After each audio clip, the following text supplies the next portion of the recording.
For Want of a Meal by MagerBlutooth. Warning! The events, actions and antics depicted in this book are performed by fictional characters in a controlled narrative setting. Under no circumstances should anyone attempt to replicate, imitate, or recreate any of the behaviours or scenarios described. Doing so could result in serious injury, harm, or unintended consequences. Louise Thrushwood was a modest, motherly mouse that lived within the walls of a quiet two-storey home. If anything could be considered loud in her home, it would be the bellies of her grandchildren, and as the family's food provider, it was her duty to keep them quiet.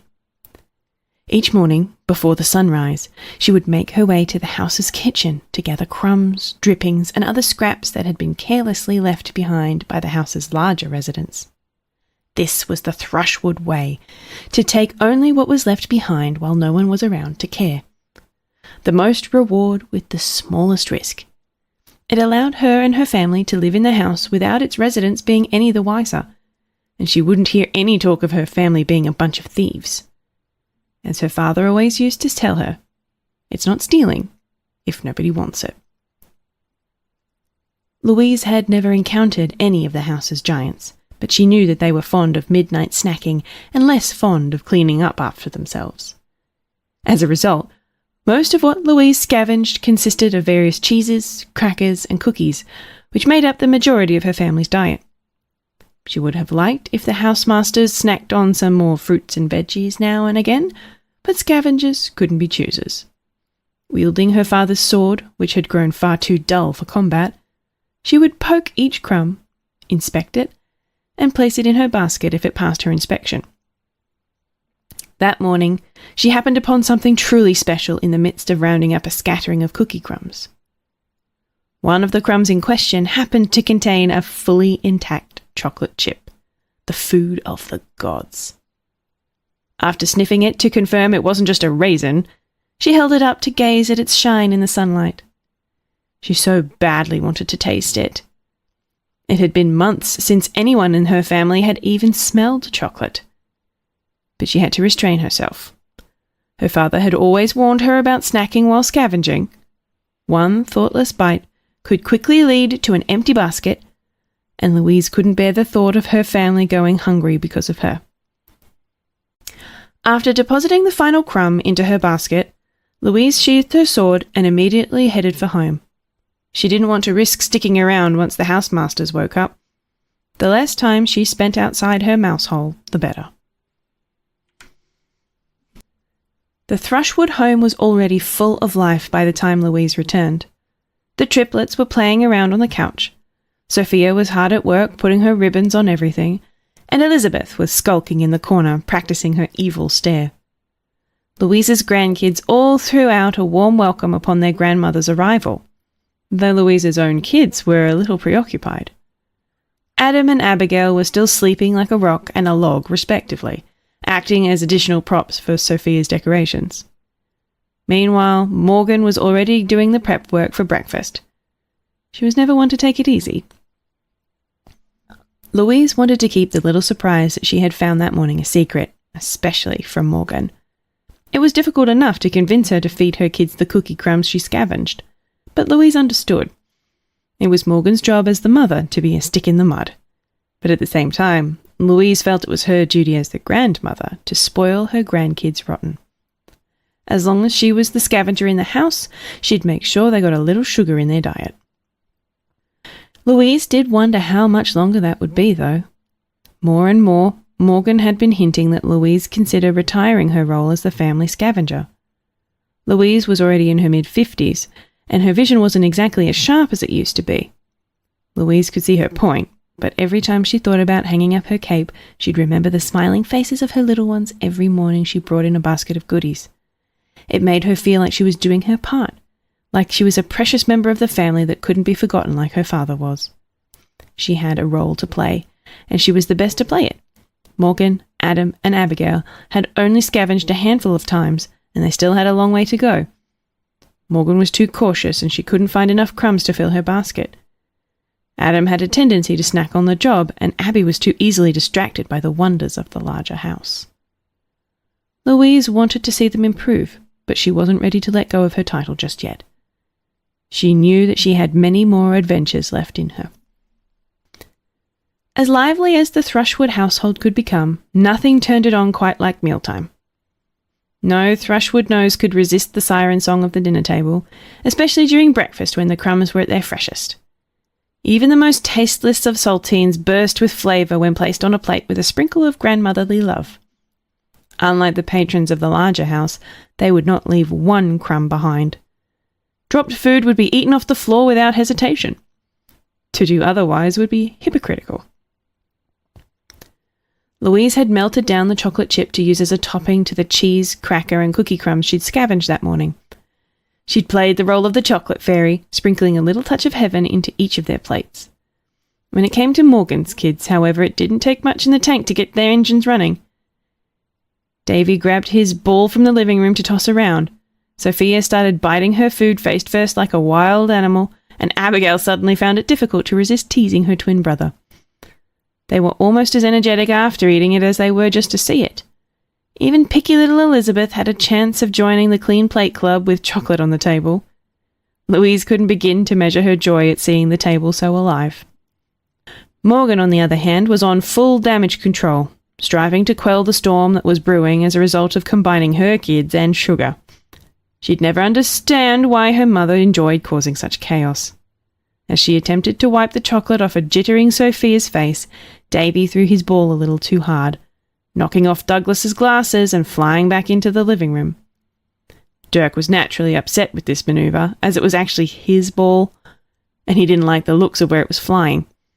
Morgan chastised Davy for playing around at the dinner table, failing to notice just where that ball was heading. The ball had rolled all the way from the dining room table, across the living room, and out toward the front door. Were the door shut, it would have harmlessly bounced off it. However, in the excitement of preparing her chocolate topping, Louise had forgotten to close the door behind her. Thus there was nothing to stop the ball from rolling through the open door and into the untamed wilderness of the larger house. If there was one rule in the Thrushwood house, it was to never leave the safety of the mouse hole after sunrise for any reason. Under Morgan's rules, even looking outside of the mouse hole was grounds for a spanking. It was a rule for the adults as well as the children, though for the adults it was more of a strong suggestion. There was no telling what awaited them out there once the rest of the house was awake, and none of them were too keen on finding out. Even so, Dirk and Davy only had the one ball, and it wasn't as though there was a store around for them to buy another. If the larger residents found the ball and took it away, it would be gone forever. Louise volunteered to retrieve it, insisting there was no cause for concern. Their mouse hole had intentionally been dug out far away from any of the large furniture that could conceal predators, and the ball hadn't rolled too far out anyway. Louise was experienced enough to know what she could and couldn't get away with. She hung up her apron and strolled out to retrieve it with a casual, "Be right back," not even bothering to grab her sword or cape. Morgan was less optimistic about the idea. She wanted to tell her mother to stop, but Sophia, still high on her sugar rush, cut her off with the unrelenting demand to be read The Legend of Ice Cream again. In truth, Morgan didn't want her boys to lose their favourite toy either. She was just very partial to her grandfather's mantra of no unnecessary risks. At the very least, she wished her mother would put her cape on if she was going outside. She'd die of embarrassment if another mouse family saw her mother like that. Louise's plan of attack was simple. Walk outside, pick up the ball, run back inside. As long as nothing jumped out at her and pinned her to the wall, she was sure that there would be no issues. But there was something else, something far more dangerous lurking in the outside world to prey on her. Not a predator, not a monster, but a smell. A smell that surpassed any she had ever experienced. The many years of scavenging had strengthened Louise with a fair amount of willpower. When out on the prowl for crumbs or serving her kids at the dinner table, she was pretty good at keeping her tongue in her mouth. But when it came to real food, the sort that was actually made to be eaten by someone, she was exposed for the glutton she truly was. Her nose had a mind of its own. At that moment, Finding the source of the smell was all that mattered. All other thoughts were purged from her mind. She couldn't be shocked out of her mental state if her tail was shoved directly into an electrical socket. She had to know what it was. Following the smell with pinpoint accuracy, she made her way across the living room to the nearby door. The scent was coming straight through the vent that passed right across into the opposite room. In other words, it was coming from the kitchen. She couldn't map the scent to any food item she could name. Was it sour or sweet? Salty or spicy? She didn't know. But she had to know. The smell was too good to be true. She pushed her head through the large flap at the base of the door to see what mysteries awaited her. Louise was no stranger when it came to cats.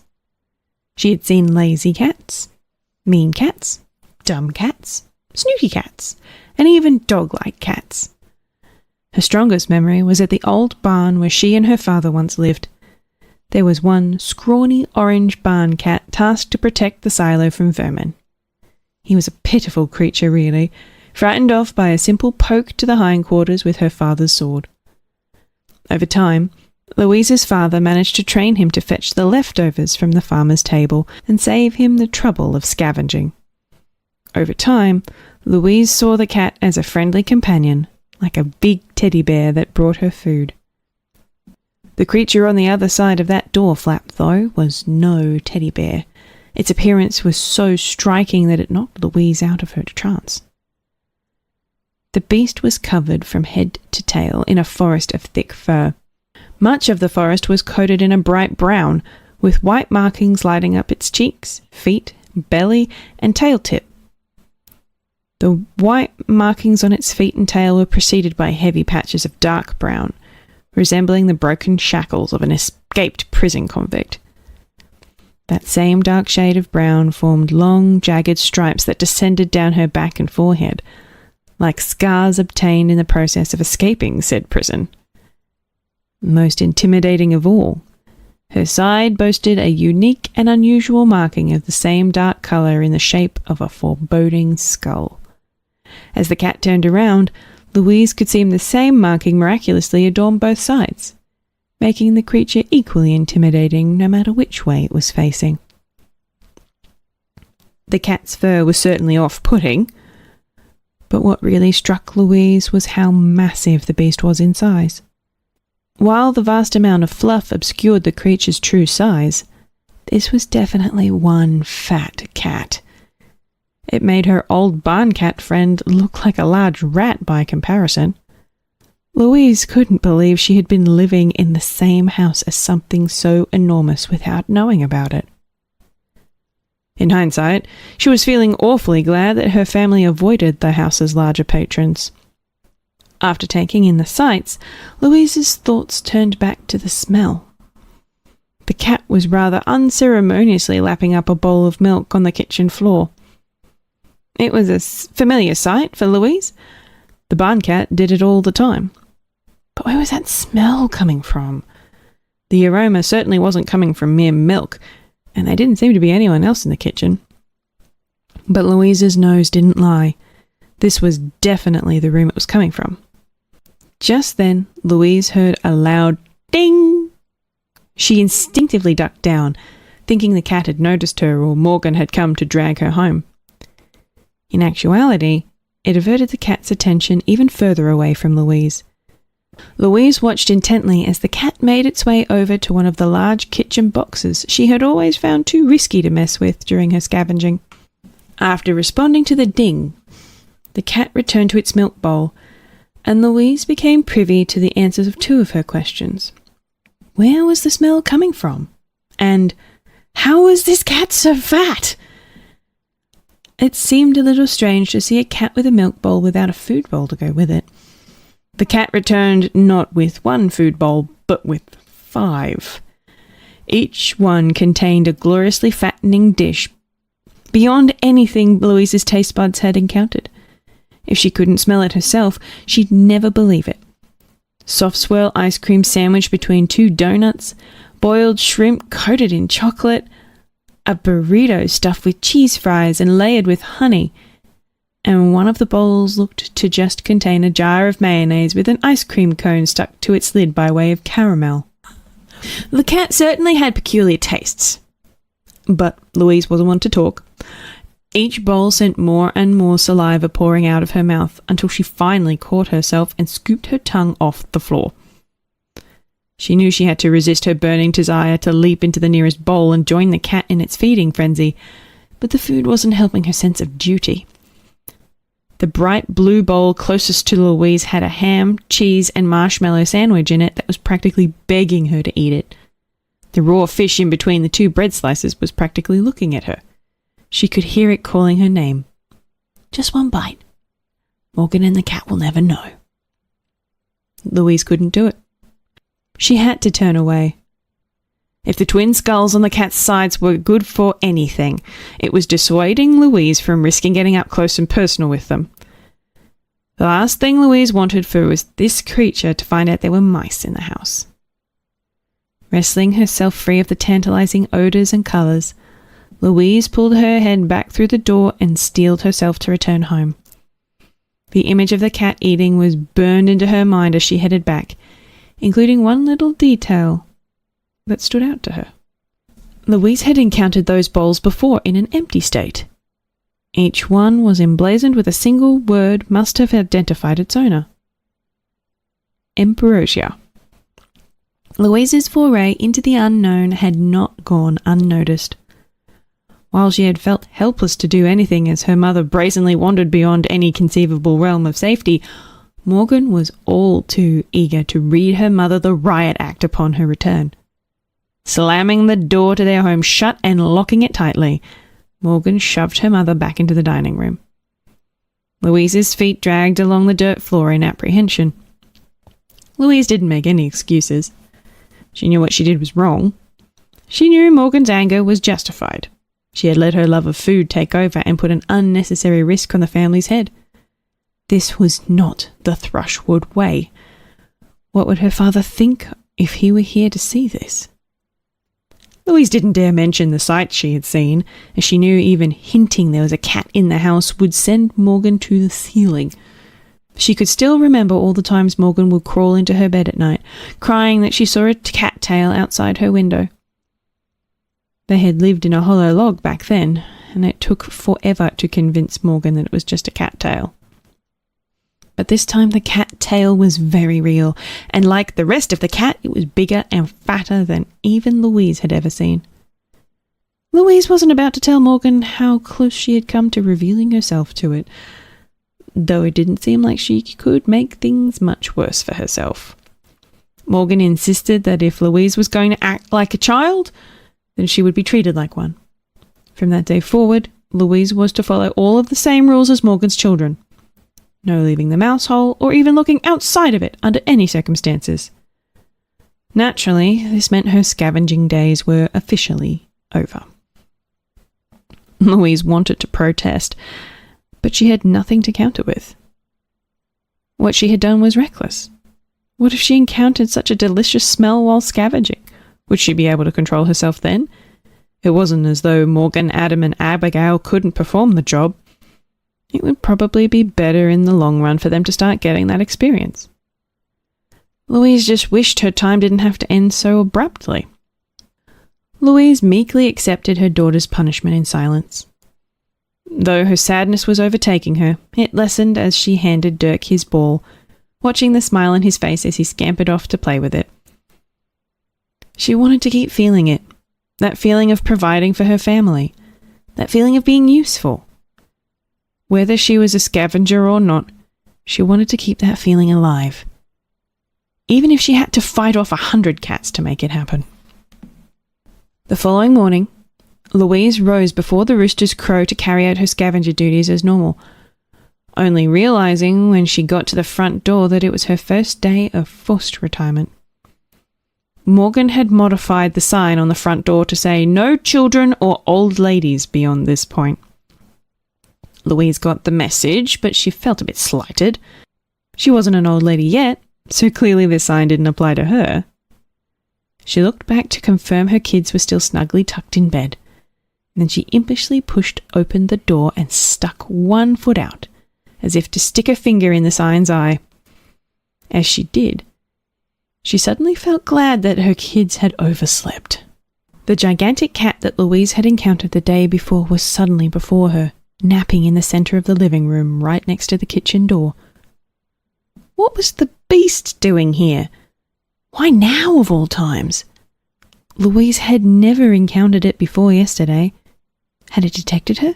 Had Louise given away that there were mice in the living room? Was it her drool?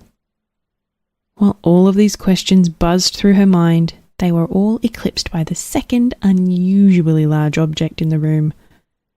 A well-sized slice of cake at least 3 times as big as Louise's whole body. It was resting on a plate, uneaten, right in front of the snoozing cat. Louise didn't know what to make of such a sight. Did the cat originally have the entire cake and fall asleep after eating all but one slice? Did someone set the cake down as a treat for the cat after it woke up? Was this cat perhaps so pampered that it coughed up cake slices instead of hairballs? In any case, it was clear that this cake was off limits. She knew her father's words all too well. Scavengers only took what was unwanted. Anything more was stealing. It didn't matter how much her tongue was screaming for satisfaction. It didn't matter how much it looked like that cat could sleep through construction work in a thunderstorm. It didn't matter how much untold joy her grandkids would experience receiving even a single lick of that frosting. There was simply no way she could run out and take a piece of that cake, even if it was within the safety zone. It was unthinkable. Yep, completely out of the question. Before Louise knew it, she was standing beside the cake, her heart pounding from her chest so loudly she was afraid it would wake the cat. She couldn't remember how she got there, or even when she put on her cape. Her nose had staged a mutiny and had taken control of her feet. Not that she realized such a thing at the time. It was too rational for her state of mind. Her mind was on the cake, the delicious, all-important cake. Her eyes were practically turning pink to match its glossy glow as she shambled towards it like a zombie. How much could she take? Was it better to go for the front or the back? Could she dare make 2 trips? Should she use her cheeks like a squirrel to carry as much as possible?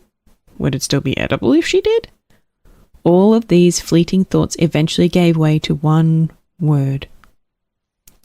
Strawberry.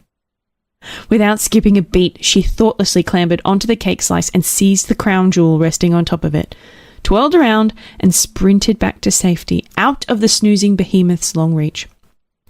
At least that's how it went in her head. In reality, her legs had become nothing more than wheels spinning in the mud. They were moving quickly, but her body wasn't going, and there was a suspiciously heavy weight now resting on her tail that even her cake-addled brain couldn't ignore. Louise suddenly understood the feeling her daughter had felt when fearfully climbing into her parents' covers all those years ago. With thoughts of frosting and happiness forcefully ejected from her mind, all now she could dream about was the thought of her dad petting her head and comforting her with the revelation that it was only a cattail. By the time the cat released its vice grip on Louise's tail, the mouse was too paralyzed by fear to even consider running. With much of her mental facilities restricted, Louise could only stare up at the controller of her fate. The massive beast glared down at her with those watchful green eyes, shining bright enough to illuminate a dark room.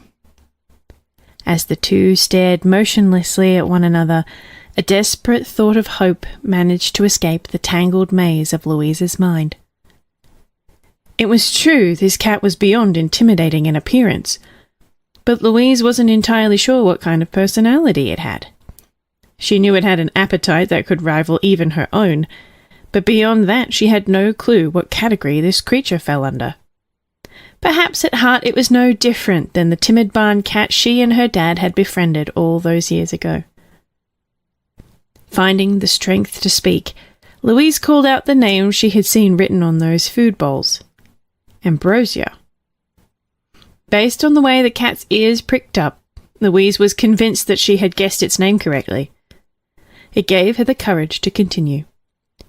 She began by apologising to the cat for disturbing its sleep and taking its strawberry.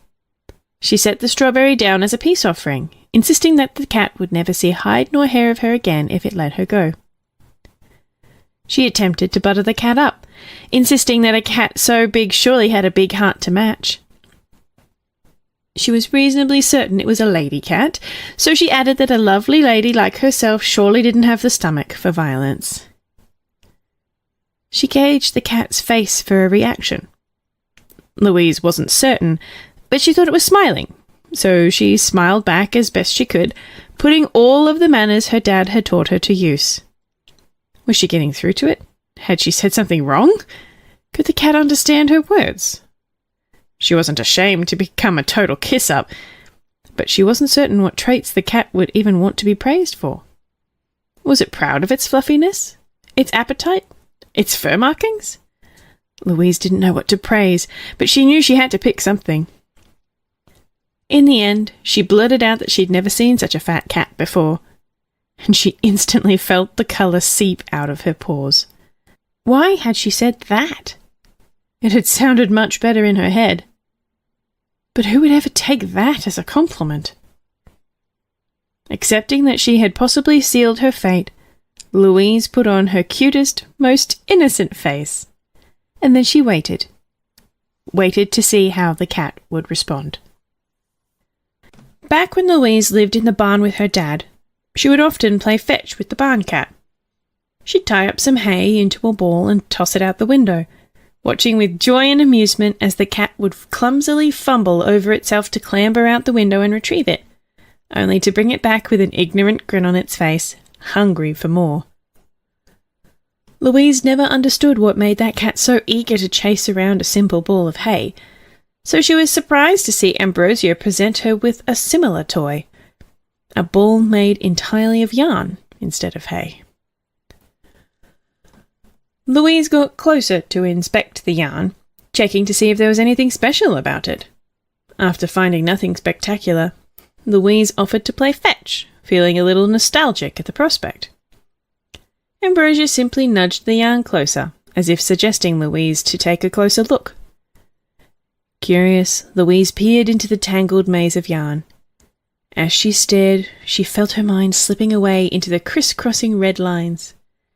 She started appreciating it like a work of art, the lines flowing in random yet orderly methods and converged into one collective sphere. Was this what Ambrosia wanted to show her? Was this cat a lover of the arts? Louise was beginning to see the appeal. Before Louise could get too impressed, she suddenly realised that it wasn't just her mind that was lost in the bright red yarn. It was her body, too. As she was admiring the look of the yarn ball, something had shoved her inside from behind. She scrambled to free herself, but she only ended up hopelessly entangled, loosely enough that she could squirm, but firmly enough that she couldn't squirm free. She cried out Ambrosia's name for assistance, but by that point the ride had already started. Up and down Louise was thrown, carelessly and playfully. The yarn ball would fall onto the cat's paws, getting kicked around before being launched high into the air once more. Were Louise 20 years younger, the experience may have been exhilarating. But right there, in that moment, it was all she could do to keep her heart from leaping out her mouth and screaming.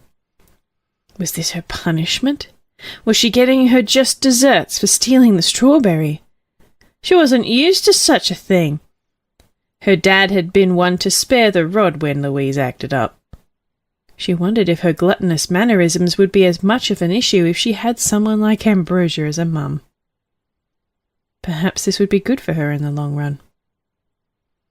While she couldn't stop herself from squeaking in terror, Louise decided to suck it up and accept the cat's punishment. After all, if she could earn the cat's forgiveness, it was worth a little mortal terror. Despite Louise's best efforts, it seemed her mortal terror was slated to last a little longer. After Ambrosia finally tired of the yarn ball, the cat suddenly dropped it and walked off, as if its mind was suddenly wiped of Louise's existence. Louise thought it was a good sign, as if the prison guard had just thoughtlessly dropped the keys to her cell in front of her. However, she still couldn't quite squirm free of the yarn. She spent a few minutes struggling, using her teeth to gnaw through the tasteless licorice. But just as she was about to find an opening, a loud and mysterious wind from above suddenly ripped her from her bonds and took gravity as payment. Louise was sucked into a dark plastic tube. There was hardly an inch of room to move around. She had slept in sewer pipes that were more spacious. But before she could make heads or tails of her predicament, the mysterious gust of wind roared again, this time spitting her out of the tube and into the open air once again. The air just kept blasting out at her, and Louise was left dangling in place, too small to fall and too heavy to float. It was then that Louise realized she was being assaulted by some kind of air-controlling device. And at her backside was Ambrosia, manning the switch to the machine. Louise understood clearly. This was the second phase of her punishment. Every few seconds, Ambrosia would flick the switch back and forth, changing the direction of the wind to pull Louise in and out of the tube. Looking at Ambrosia's face, Louise could see a sinister grin that only seemed to grow the more Louise squeaked. Was this more than just an act of justice? Was this payback for the fat cat comment? Thinking about it, Louise herself had once set a pitfall trap for an ex-lover that called her a fat rat, and her expression at the time wasn't too different than Ambrosia's was now. Perhaps it would be hypocritical to hold this cat in contempt for getting enjoyment out of this. With that in mind, Louise decided to let the cat have her catharsis. Though her sides started to chafe from sliding in and out of the tube so much, at least she could feel good that she wasn't yet too fat to fit inside. Louise couldn't fathom how much longer this punishment would go on. After Ambrosia tired of the wind machine, Louise was taken into the next room over. It wasn't the kitchen, so Louise had never encountered it before. Much of it was too dark to see, but Louise could make out the desk that hosted a series of black boxes on it, with one of the black boxes off to the side on the floor. Ambrosia grabbed a small round device that was resting on a thin rectangular cushion and tossed it aside, placing Louise on the cushion in its place. Then the cat pressed a button on the lower box, and a blinding light shone from the upper one, accompanied by a fanfare of electronic instruments. Ambrosia sat down in the chair in front of the desk and put on a set of fancy-looking earmuffs with an attached stick that extended to Ambrosia's mouth. Louise wasn't sure what purpose the earmuffs served, as Ambrosia wasn't even wearing them on her ears. Nevertheless, the cat was fixated on the glowing box, while at the same time refusing to release her grip on Louise. In terms of punishment, it was far tamer than the yarn ball or the air machine. Ambrosia would slide Louise around the mat with erratic movements, occasionally pressing down on Louise's backside every few seconds. Louise couldn't understand how this movement translated to the shiny box, as Ambrosia seemed to be really happy with what was going on, hardly paying any mind to the mouse at all. Perhaps Louise was being used as a stress ball, while Ambrosia consulted the shiny box. Reaching into the desk, Ambrosia pulled out some junk food to snack on during her box game. The smell surprised Louise, as she had never imagined that food could be found in the house outside of the kitchen. She was especially surprised to see Ambrosia pull out a homemade ice cream float that was still projecting its coldness. Fridges go in kitchens, not dark mystery rooms. Did this cat have a second fridge just for playing box games? More importantly, Louise was desperately trying to figure out if she had managed to win the cat's favour yet. She was content to act as the stress ball or whatever if the cat would just sign a release on her detainment. Once she got used to it, the pressure from Ambrosia's paw was even a bit relaxing, like a deep tissue massage.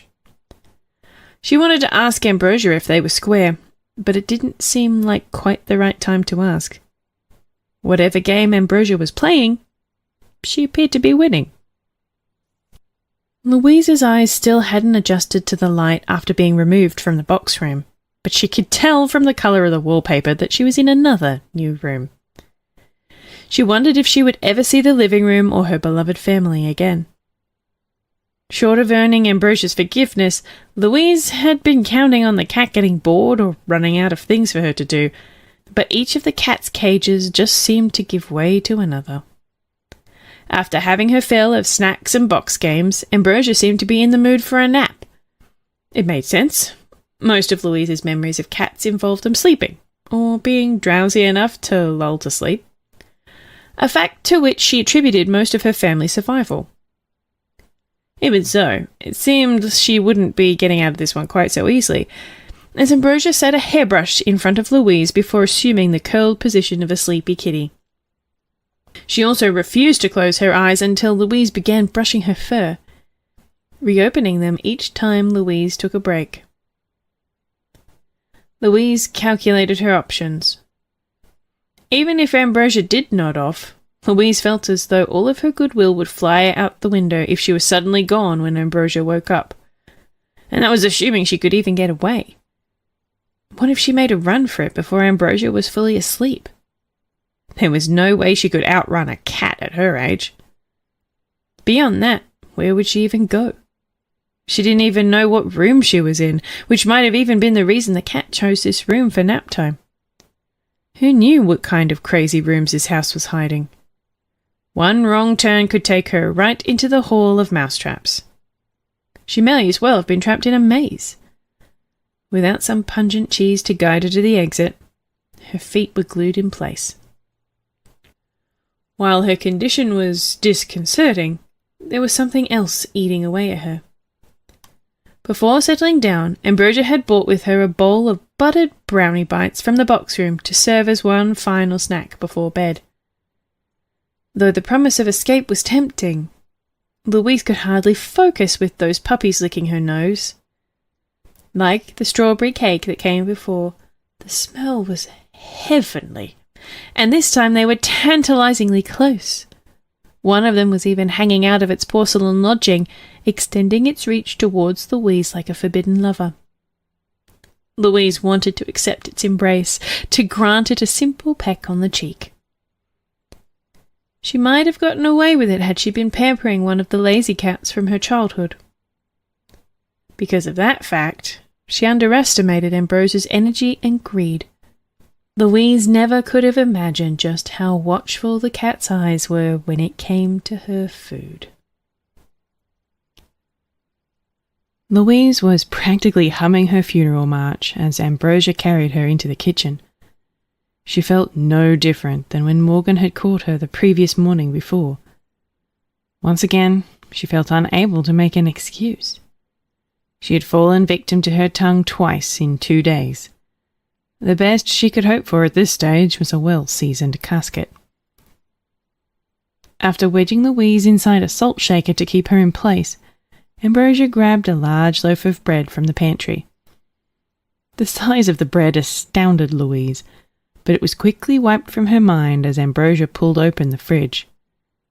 As the faintest chill from the big icy box blew across her face, Louise's jaw fell open. She was starstruck.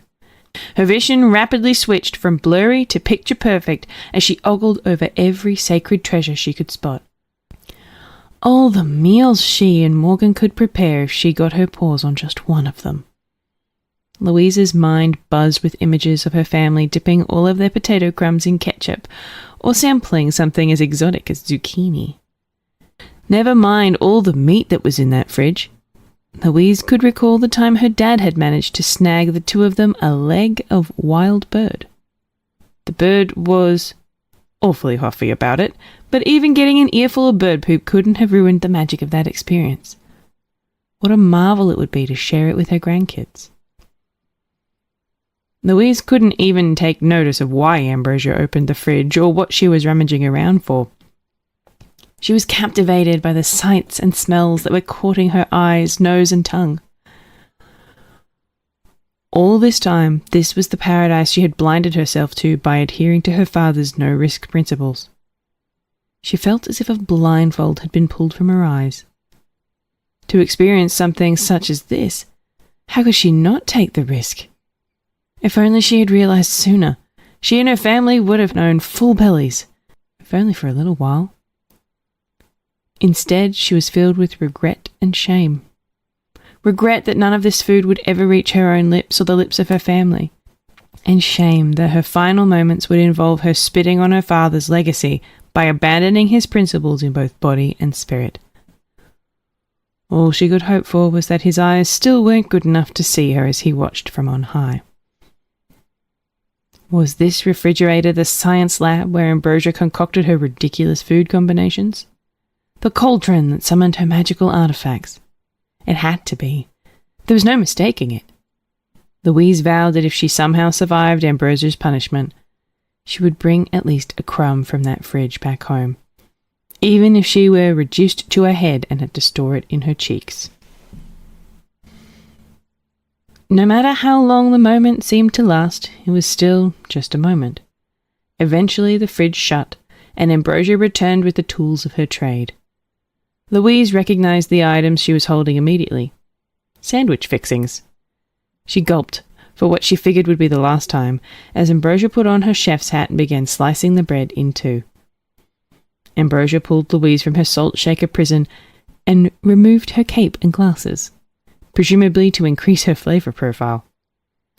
Then Louise was placed between two fluffy buns of the bread variety. Once the mouse was in place, there were no rules for what else was placed to act as her neighbours. Lettuce, tomato, mayonnaise, peanut butter, raw fish, whipped cream, and a slice of pizza for texture. It was a signature Ambrosia creation. Though Louise had been willing to accept her punishment, once she was inside the sandwich, her survival instincts took hold. She didn't want things to end like this. She wanted to see her family again. She wanted to eat tasty food. But now wasn't the time to think about snacking. Ignoring all of the delicious toppings that surrounded her, Louise scampered towards the end of the sandwich furthest from Ambrosia, hoping the cat's chomping was slowed by all the snacks she ate earlier. Ideally, with all the toppings the sandwich had, the cat wouldn't even notice she was missing. She poked her head out of the sandwich, squeaking in terror as she strained to pull her back half free as well. After finally freeing herself, she started to make a run for it, but paused when she didn't hear Ambrosia's massive footsteps chasing after her. As she looked back, she was further surprised by the fact that Ambrosia hadn't even taken a bite of her sandwich. She was instead holding her belly, her tongue flailing out of her mouth as she trilled in amusement at Louise's performance. Louise's face turned bright red, first in embarrassment, then in anger. She was beginning to suspect this cat was messing with her. With a pickle on her head and a chip on her shoulder, Louise was positively beside herself. Putting her in a sandwich and eating her was one thing, but being a big bully was inexcusable. Neither Louise nor her father would ever tolerate such behaviour. It riled Louise up more than anything. She could recall a time when Davy was something of a bully to his brothers, and she had felt compelled to set him straight even more than Morgan did. When it came to such things, she didn't care how big or intimidating Ambrosia looked. This cat needed to be taught some manners. After being taken back to the living room for Ambrosia's next game, Louise insisted on digging in her heels and calling Ambrosia out. Like a stern mother, Louise lectured Ambrosia about treating others with respect, as well as being grateful for the food she had. And like a rebellious teenage daughter, Ambrosia only stared back with a smirk, playfully chomping at a leftover cucumber from her sandwich, while she looked down on Louise as if onlooking a circus performance. It was clear that Louise's words weren't getting through Ambrosia's thick skull. Such a feat would take action, and Louise knew just the action to take. She would need to employ the strategy she had once used to get Davy on the straight and narrow. Standing tall despite her head pickle, Louise challenged Ambrosia to 3 events of her choosing. If Louise lost even one, Ambrosia could do as she wished with her. But if Louise won all 3, then Ambrosia would have to share some of the food from her fridge with Louise and her family. What a time for Morgan to finally wake up for scavenging duty. Morgan had no idea what her mother was thinking. She didn't even know where to begin. What was her mother doing outside the mouse hole? Why did she blatantly ignore her note on the door? Why didn't she have her sword? Why was she helping a four-legged killing machine set up an obstacle course? More importantly, why was the four-legged killing machine helping her do the same? Morgan had only met one cat before in her life, and she could still remember the hungry look in its eyes as it picked her up with its tail and licked her across the face for a taste. Lucky for her, that cat wasn't fond of the flavour, but this walking she-demon looked fit to scarf down the entire family as a morning snack. Had they really been living alongside such a monster? Morgan didn't understand why or how her mother had lost her mind, but she certainly wasn't about to step in and doom them both. Her mother was on her own. Even so, Morgan's curiosity compelled her to watch. Why had her mother challenged a cat to an obstacle course? And why had the cat agreed? After setting up the chalkboard to act as a scorekeeper, the first event was on. Though the stakes were high, Ambrosia was still only playing around, high-stepping beside Louise at a brisk pace while the mouse ran as fast as she could. Ambrosia intentionally knocked over every obstacle she came across. Whether it was intentional or sheer clumsiness, it didn't matter. The obstacles only served as the path to the finish line, and none of them incurred any penalties as long as they were passed. Louise didn't complain either. Her plan didn't come into play until the final obstacle. With the last set of obstacles before them, Morgan could barely watch. That cat had her mother dancing in its paw the entire race, and Louise could barely keep up. After Ambrosia cleared the last hurdle, all that remained was a pair of crawl tubes, one for each competitor. Louise was still nearing the top of her ladder, trying to climb her own final hurdle as Ambrosia slid into her crawl tube. Then, just as Ambrosia pulled her head out to squeeze through the tube and deliver the final blow, she suddenly stopped. Her backside wasn't following her. Cats were known for their ability to squeeze through narrow spaces, but such an ability had its limits. Louise knew this, and she knew in Ambrosia's case that limit was the size of her massive derriere. Though the cat had no problem squeezing herself into the tube, no amount of squirming was going to get her back out. Like a piping bag clogged with too much cookie dough, that cat wasn't going anywhere, much less crossing the finish line. The best she could do was helplessly roll from side to side, unable to move an inch forward. She had become one with the tube, and that meant Louise was free to clear her own tube and take first place in the first event. As a mouse, she fit through hers with ease. Were Louise a certain kind of mouse, she would have been tempted to let Ambrosia get used to her new way of life. But Louise always kept her promises, and she was insistent on completing the 3 challenges. She left right away to get the butter, instead of accepting vindication for calling Ambrosia a fat cat as her prize.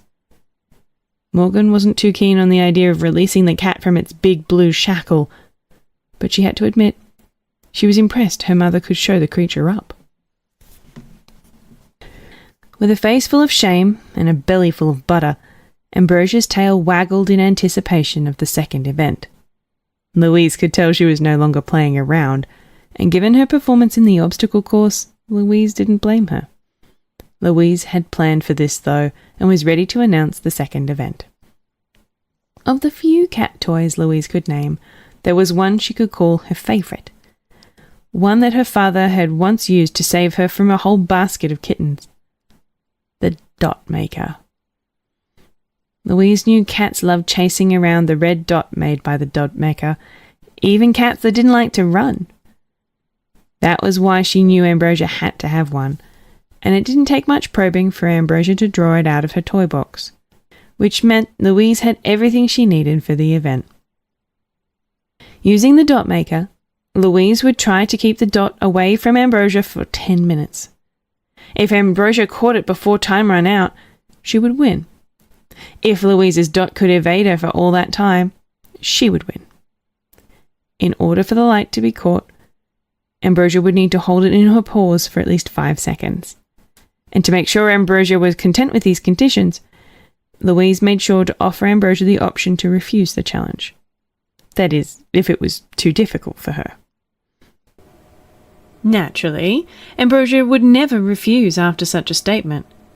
She indicated her acceptance by lowering into a pouncing position. Louise nodded and started the timer. Morgan was given a front row seat as a cat transformed into a frog before her very eyes. Having been drawn out of her mouse hole to watch more closely, it was all she could do to hold in her laughter. The cat was clumsily and determinedly leaping and flopping its way around the living room, desperately trying to catch a collection of light. As the cat's frustration increased, it began diving into the light head first, trying to catch it in its mouth. It paid little mind to what its face slammed into, whether it be floor, wall, or lamp. Morgan could commend the cat's resilience, though she started to wonder if it was actually just an oversized kitten. Even Sophia wouldn't fall for such a simple trick. Louise felt a little bad for deceiving Ambrosia. In truth, the real challenge was for Ambrosia to reject the challenge. Once Ambrosia failed that, it was already over for her. On the one hand, Louise hoped she could show Ambrosia how it felt to be deceived, but she also didn't want to deceive herself. She knew that a part of this was payback for Ambrosia's contemptible treatment of her earlier, as she couldn't stop smiling as Ambrosia got more and more flustered trying to catch the laser. After the timer went off, Ambrosia was left with empty paws and egg on her face. It would all be settled in the final challenge. As the final challenge lay before them, Louise steeled herself for the worst. She knew that Ambrosia would be on high alert after the results of the first two events. If she wanted to win the third, no amount of trickery would suffice. It had to be pure skill that bested the cat. That was why she picked the event that she was best at, even though it happened to be her competitor's best event as well. The plates had been scattered around them, some still warm from the microwave, others still cold from the fridge. The two would compete in a game of Uncle. The first to stop eating would lose. Ambrosia couldn't have been more confident or amped up, though Louise wasn't ready to roll over either. The feasting went on for nearly an hour, dirty plates being licked clean and flung around. Louise had to dive off quite a few plates to avoid getting lapped up herself. As the one with the bigger mouth, Ambrosia had the clear advantage when it came to sucking up more at once. But even with that advantage, Louise was matching her pound for pound. The mouse was surrounded by an ocean of foods she had never experienced before. Each new taste sent her on a 1,000-year journey through a dream-like landscape, and it was doing wonders for her metabolism. As the two bellies began to fill, crumbs started to be left behind, and as they reached the 14th wave, Ambrosia looked to be breaking into a sweat. A belly that once had no limits was now finding those limits being tested. Meanwhile, Louise's belly was filled with a fire that could not be snuffed out. The question of hungry or full no longer mattered to her. Her nose that had been eternally kept on a leash was finally free to sniff to its nostrils' content. Ambrosia tried to keep shoveling down more food, but the look on her face suggested it would soon be coming back up. Her stomach gurgled as if crying out to stop the madness, but she refused to listen. Even as her chin dropped to the floor, even as her eyes sagged and her ears drooped, even as her own tongue flopped out of her mouth in surrender, she wouldn't admit defeat to the little mouse. Once she passed a plate of fish after taking only a single bite, it was clear she was finished. All she needed was one more handful of spaghetti for her pride to get the message. Ambrosia was stuffed. Morgan watched the whole thing from afar, and with the two competitors looking a little bloated, she elected to take care of the scoreboard for them. It took a good 5 minutes after Ambrosia's surrender for Louise to realise she had won. There were still so many other delicious foods to try, and she only had one mouth to eat them with. Once it was over, she felt a little disappointed that she didn't get to taste everything. She kind of hoped Ambrosia would ask for a rematch. With a protruding gut and a shiny gold medal around her neck, Louise strolled into the kitchen with her head held high. Victory was hers, which meant it was time to claim her reward. With her nose quelled for the moment, she felt confident that she could resist her greed, and she didn't want to be greedy anyway. She would insist on only taking a few items from the fridge, enough to make a delicious dinner. She couldn't wait to show her family the spoils that awaited them. If it was anything like the food she had just eaten, she was a little nervous that they would find it too overwhelming. She wondered how they would react. How Morgan would react. Would this earn Louise back her scavenging privileges? Would Morgan chastise and punish Louise even further for her recklessness? And what would her father say if he could see her now? She had dishonoured the Thrushwood way, but made it through the brambles and to a new promised land. Surely he would be proud of that, right? Lastly, Louise wondered how Ambrosia would react. After the cat had recovered from her loss, she had mostly been silent, her smug aura completely absent for once. Perhaps experiencing such loss had humbled her and taught her that size wasn't everything. Perhaps Louise had earned her respect with her performance, and they could now become close friends. Ambrosia and Louise did have similar taste in food. Perhaps they could share recipes. Louise would be more than happy to brush her fur and play with her in exchange.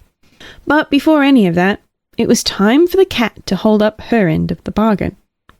Louise waited in anticipation for the silver medal kitty to open the fridge, and Morgan waited from the shadows with a smile that could light up the dark.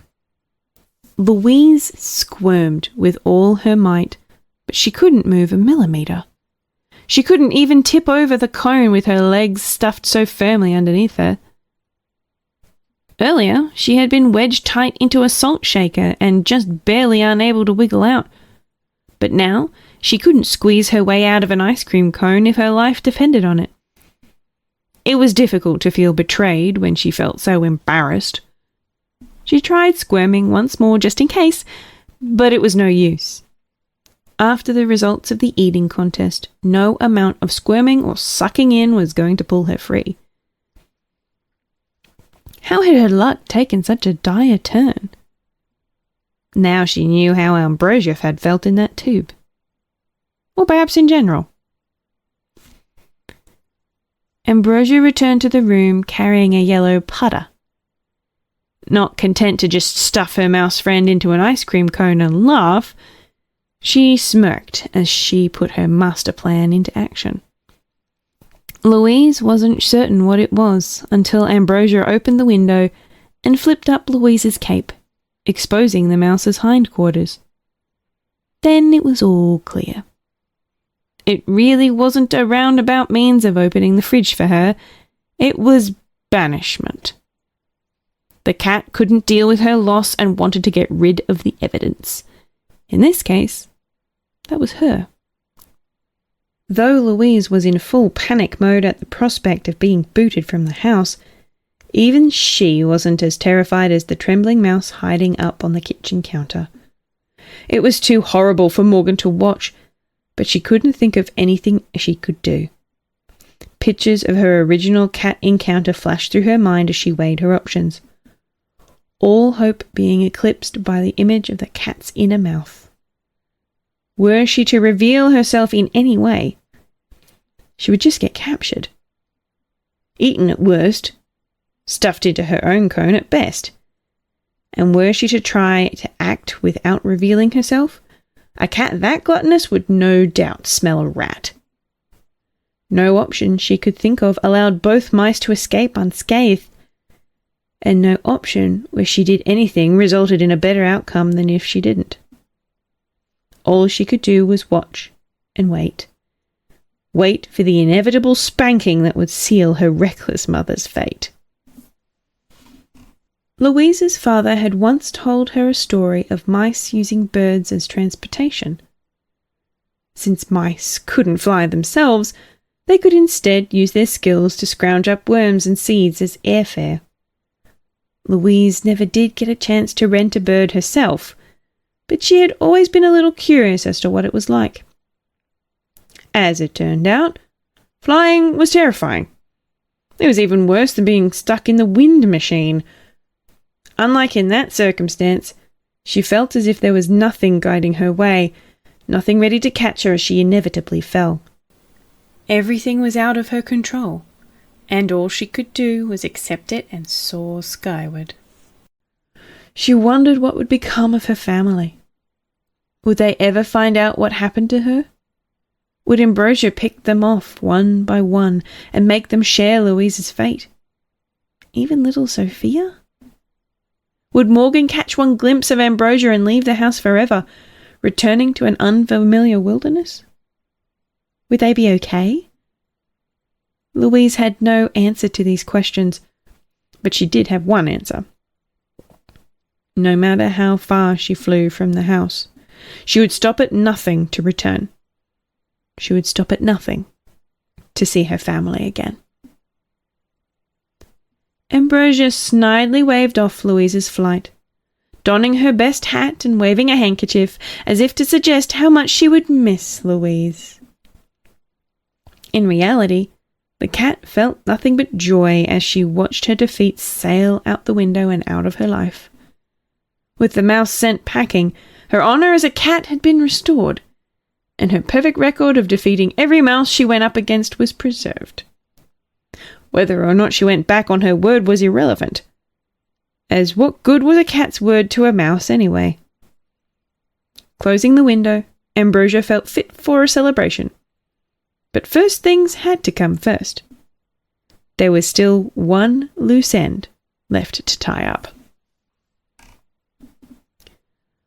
For at least one moment, Morgan had glimpsed at the forbidden fruit her mother had discovered and considered it possible to nibble on herself.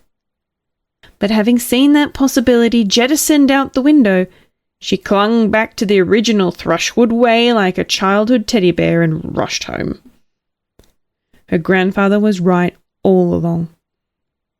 There was no benefit from taking risks. All that mattered was doing just enough to survive until the next day. What she didn't realize that it was already too late to return to the no-risk life. Lacking her mother's experience with Ambrosia, Morgan had no clue just how watchful the cat's eyes were. Morgan's escape route was cut off by the cat's paw. Upon being caught, Morgan immediately subjugated herself, begging and pleading for her life while throwing out promise after promise that she wouldn't cause any trouble. Her wailing was loud enough to draw the attention of Adam and Abby, who were getting hungry and growing curious how their sister was faring as the new family scavenger. They took one look at her bowing before 20 pounds of raw cat blubber and got the sense that breakfast would be a little delayed that morning. The blubber grinned menacingly, revealing the size of its pointy teeth. After having so much fun with the first mouse, she was hungry for more. And seeing the red-caped mouse put on an even more pitiful display than the green-caped one, it was clear that fun was exactly what she'd get. Wrapping her tail around the red-caped mouse, she motioned with her paw to invite the two watching from behind the wall to come play too. No longer content with a mere game, Ambrosia wanted a full-fledged party. Donning the attire befitting of her status, Queen Ambrosia lounged back in her favourite spot beside the kitchen window. It was the warmest spot in the whole house, mainly because it was on top of the stove. Ambrosia loved to turn the stove on medium-high so she could warm her head and bottom at the same time. It was much less work than having to flip over every few minutes. And it was even more relaxing now that she had her jesters to cater to her every whim. It had been a good 15 minutes since her eating competition, and she was starting to get a bit peckish. With a pair of dainty claps, she sent 2 of her servants to fetch her an apple pie, while she scarfed down some bonbons as a pre-pie snack and had her 3rd jester fan her. She wasn't concerned with them sneaking a nibble of her food. She could tell they were far too intimidated of her to attempt such nonsense, as Red Cape had no doubt shared the fate of old Green Cape with the other 2.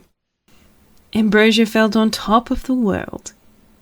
Though as luxurious as her throne was, she couldn't help but feel there was a tiny speck of dirt on it that she just couldn't wipe clean. The images of her losing the mouse's 3 challenges still plagued her mind.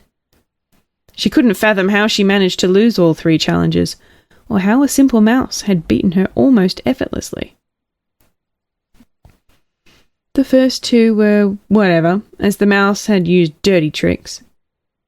But losing the eating competition was unforgivable.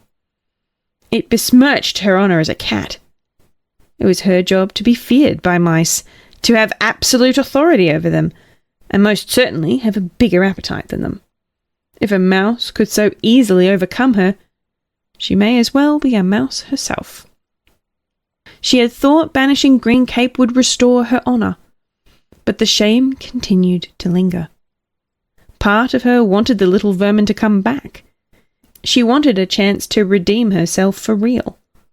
She wanted to face the mouse again and win this time, if she got the chance. This time there would be no playing around, and certainly no falling for any more stupid tricks. As if to answer her pleas, a rumble in the bushes outside gave way to a familiar face. It didn't make much noise, but such an occurrence would never escape Ambrosia's watchful eyes. She smirked with glee just before the scent of her pie reached her nose. It seemed it was the Queen's playtime once more. Louise had served as the family scavenger long before her family moved into House Ambrosia. In addition to the barn and the hollow log, Louise had once lived a nomadic life in an untamed forest, minimizing risk by never settling down in one place. In order to stay on the move, she and her father would regularly need to scavenge materials to make a boat so they could cross the forest's main river. The waters could get intense, but with her father's help they always managed to reach the other side, sometimes with 1 or 2 kids in her arms. Given that experience, one would think crossing a mere swimming pool by herself would be much simpler. Originally, she'd planned to simply walk around it, but that plan turned belly up as soon as her favourite kitty squeezed through the backyard cat flap. With Ambrosia on the other side, looking ready to pounce at a moment's notice, it seemed that crossing the pool by boat would be the safest bet after all. Given Louise's experience with cats, she was fairly certain Ambrosia wouldn't be willingly taking a dip to swim after her. After scavenging a small inner tube and a stick to use as a makeshift boat and paddle, Louise began the long journey across. She saw Ambrosia getting comfortable over on the other side, dressed in what appeared to be a 2-piece bikini and setting up some yummy-looking refreshments. However, she figured that could be to her advantage. If Ambrosia got comfy enough, it was possible she would fall asleep, allowing Louise to pass without a fight. Little did Louise realize just what Ambrosia was getting comfy to do. That being said, Louise soon felt overjoyed that she hadn't challenged Ambrosia to a game of darts as one of her 3 events. Of all Ambrosia's faults, her aim was not one of them.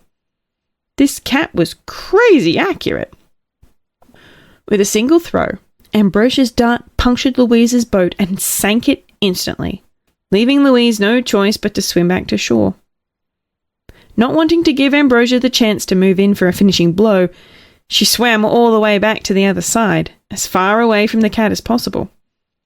Ambrosia chortled from the comfort of her pool chair, taking a sip of her chocolate-infused juice and munching her chocolate-coated hot dog.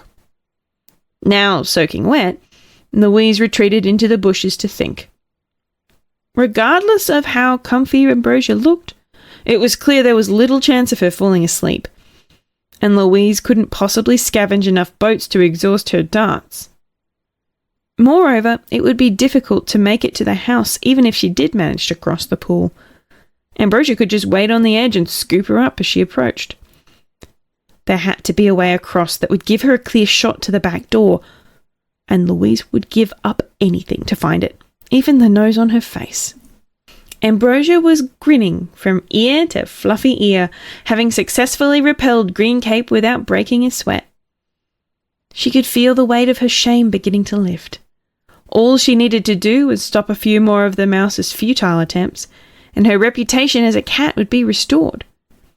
She wondered what the mouse would be planning next as she kept her eyes locked on the bush it retreated into. Before long, Green Cape returned to the pool with a new plan and a new boat. Despite its size, it managed to lug an entire half of a mattress from the bushes and plop it into the pool. It was an impressive display of strength, but Ambrosia could only smirk at such a pointless endeavour. It was no use trying to use a boat that Ambrosia couldn't pop with her darts. Even if it did manage to row across, Ambrosia could just snatch it up once it reached the other side and send it flying again. No big deal. Ambrosia kept watching with curiosity, as the mouse hadn't yet boarded the boat. It seemed to still be assembling something to place on it. Ambrosia hoped it was a weapon. She loved it when mice thought they could construct something to overpower her. However, as it turned out, it was something far more interesting. The mouse presented a plate of pancakes that looked like something ripped from the pages of a catalogue. They were perfectly stacked and topped with a variety of berries. Ambrosia had no idea where the mouse obtained such a scrumptious treat, but she could smell a trap a mile away. The mouse was clearly trying to lure her to the other side, where it likely had a snare or something in wait. Ambrosia wouldn't fall for such an obvious ploy, no matter how delicious the pancakes looked. Then, as if Green Cape could sense Ambrosia's hesitation, the mouse presented one final ingredient to drizzle down the flapjacks. Barbecue sauce. Ambrosia could feel the sweat falling down her face, while her tongue wiggled through her lips as if arising to feed. She couldn't believe Green Cape was capable of such devilry. This mouse was after her own heart. Ambrosia got up from her chair and took a casual stroll over to Green Cape's new makeshift boat. She could still see the mouse hiding behind the tree and could tell it was in no position to make a run for it. She took a closer look at the pancakes, then took a big whiff. They smelled just as good as they looked. The berries and barbecue sauce swirled together into a beautiful blend that sent Ambrosia's eyes spinning. Surely one little bite couldn't hurt. Louise internally fist-pumped as Ambrosia positioned herself onto the mattress to taste her creation.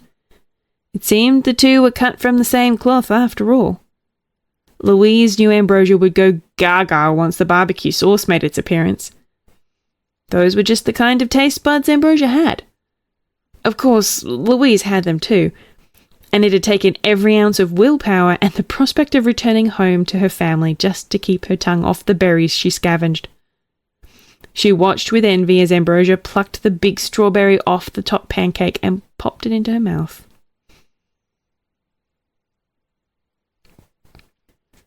Louise didn't have much time to endure the sight, however, as her trap had just sprung into action. With Ambrosia firmly lounging atop the mattress, Louise pulled out her new oar and dashed over to the boat. As she had hoped, Ambrosia was too enthralled with the pancakes to notice her, the only situation where Ambrosia's watchful eyes lost their omniscience. Louise was surprised Ambrosia hadn't noticed anything suspect about her snack, but she wasn't about to complain. She had been counting on Ambrosia's bizarre taste buds to get her this far, and it was time to seize the moment. With Ambrosia fully occupied, Louise climbed up onto her back and plunged the oar into the chlorinated sea with as much gusto as she could manage. With one hearty shove, the SS Ambrosia set sail, just as the big cat was finishing off the last flapjack. It was around this time that Ambrosia had caught wind of how airy the pancakes tasted, now that the berries and sauce were no longer around to mask the flavour. With the last one still hanging from her mouth, she recognised she had been tricked into eating well-decorated, deflated pool toys. Unfortunately for her, the mattress was already out on the pool, with water on all sides. Were she to so much as wiggle her behind to shake off green cape, she would risk soaking her nice fur coat. Ambrosia dug her claws into the mattress and held perfectly still while Louise rowed the two of them to the other side. It was the outcome Louise had hoped for, but she was still impressed. Who would have thought ill-mannered Ambrosia had it in her to be a perfect little angel when the situation called for it? Louise wondered if there was a way to get her like this all the time. Though Louise had managed to completely pull the wool over Ambrosia's eyes once more, the cat still held all the cards. Once the two disembarked the mattress, Louise was completely at Ambrosia's mercy again. With both of them back on dry land, Ambrosia could punt Louise like a football right into the stratosphere. Louise's only hope was that the experience had made Ambrosia so fearful of the water that she felt compelled to get as far away from it as possible. Lucky for her, the cat was feeling awfully scaredy that afternoon. Ambrosia was completely done with the pool, wanting nothing more to do with guarding it or even standing near it. She scrambled to the back door of the house, deciding to set up a blockade right at her castle gate. Planting herself right in front of the cat flap and steeling herself for the worst, she was adamant that old Green Cape wasn't setting one foot back inside. Her pride as a cat depended on it. Louise knew it would come to this. Getting past Ambrosia here was her only chance of getting back inside. If she tried to find another entrance, she knew Ambrosia would just follow her and block it too. The cat had so much energy that Louise didn't think she could count on waiting until she fell asleep either. No matter how comfy she looked, the cat always seemed to have one eye open. As with the eating competition, this time there could be no tricks. The only way through was brute force. Armed with only a stick, Louise readied herself for a fight. She didn't want to hurt Ambrosia, and truthfully she didn't know if she was capable. She figured her best hope was trying to get a good shot at Ambrosia's backside to deliver a decisive poke to the cat's rear, sending her running away in shock. Louise could only hope Ambrosia and her old barn cat friend shared that trait as well. Despite Louise's limited knowledge of cats, one thing she knew was that they were very heavy. Even though they could contort their bodies to squeeze into narrow spaces, they were impossibly difficult to lift. Ambrosia, being such a big girl, was sure to be the heaviest cat Louise had ever met. That's why Louise was surprised to find her suddenly become lighter than air. It was a phenomenon Louise had encountered once before, and the look on Ambrosia's face gave it away immediately. Louise knew what this meant. She smelled a pie on the windowsill. Checking to her left and right, Louise spotted the pie in question. The window was indeed open, allowing for the pie to release its smell on an unsuspecting public. Ambrosia, having succumbed to its visible aroma, fell completely under its trance, the smell gingerly extracting Louise from her mind to replace it with thoughts of ice cream and whipped topping. Soon enough, the smell reached Louise's nose too. Even if it wasn't still piping hot, It was still a freshly baked apple pie. Such a smell could pull a fish from the water. The stick fell from her paws as she could feel her own feet beginning to rise from the ground. But just before completely giving herself away to the pie's magic spell, she threw her paws around her nose and planted her feet back on earth. She wouldn't let a delicious smell spell her doom. Not this time. No matter how delicious it was, this time only Ambrosia would succumb to the whims of her tongue, and Louise would be ready to capitalize on it. The mouse's nose still plugged, tears in her eyes as she denied the pie odor's vicious attempts to force its way in. Louise watched as the cat rose higher and higher, until her hefty posterior was no longer blocking the door. Putting all hope into Ambrosia staying entranced, Louise darted towards the cat flap, passing through the blockade to return home. With Ambrosia's last line of defense up in smoke, Louise had finally succeeded in returning home. Having successfully made it back inside, Louise couldn't get but a few meters from the door before her legs started begging for mercy. While her old body couldn't run as fast as it used to, she still had a fair amount of stamina. However, the extra 2 or 3 pounds she had packed on from her previous splurging drained it away real quick. She could no longer run for long distances and fell into a puddle of her own sweat before even getting halfway across the kitchen. She kicked herself for letting her tongue go nuts. Why hadn't she restrained it more? She felt like a stuffed garbage bag. Heavy, smelly, and useless.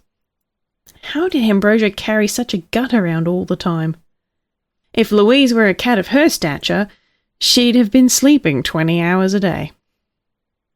As if on cue, Ambrosia barreled through the cat flap in hot pursuit, face covered in hot apple filling. The cat's muscles were all supercharged with sugar, ready to catch 100 mice if need be. Louise wanted to run, but she didn't have the energy left to make her brain work. She couldn't even spare the mental resources to think what Ambrosia would do to her. Eat her? Kick her back out? Make her do the can-can? It didn't really matter. She couldn't outrun a cat in her state. All she had left were her memories. Memories of her life, her family, and all the tasty meals. Unlike when she was in the sandwich, this time she chose to let her final thoughts be happy ones. She didn't have the energy to despair either. She had succeeded in making it home and could at least feel good about her achievement. She was prepared to let the housemaster do as she may. Louise had put up a good fight against Ambrosia, but this time she was truly out of options. Since she'd returned to the house once, it was unlikely Ambrosia would choose to risk another banishment. This time she was dinner for sure. Or, since it was Ambrosia, a light pre-meal snack at least. The last thing she expected was for her uptight, cat-phobic daughter to butt in on her moment, dashing in between the two with a single cherry in her paws. As it turned out, Ambrosia didn't expect it either. Louise's serenity collapsed in on itself the second she realized what was happening. What was that crazy girl doing? Why was she outside the mouse hole? Why was she holding the Thrushwood family sword? Louise averted her gaze to Ambrosia, and much to her horror, she found the cat had its eyes on a new target. She couldn't let this happen. Above all else, she had to protect her daughter. Finding her feet again, Louise rushed up to Ambrosia's face, grabbing her whisker to pull those watchful eyes away from anything red. She put on a false act of bravado, throwing out a number of weight-based insults and likening Ambrosia to a number of different barnyard animals. She tried insisting that Ambrosia was just an overstuffed kitten that hadn't yet been weaned. She claimed Ambrosia needed to stuff herself into a mouse hole somewhere before a real cat showed up. All of it went in one ear and out the other. Nothing could pull the cat's eyes away from her new target. Morgan was holding food.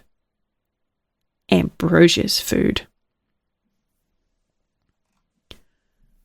Louise wiped her glasses to make sure they weren't playing tricks on her. She knew Ambrosia loved her food, but she never could have guessed the cat had such a one-track mind.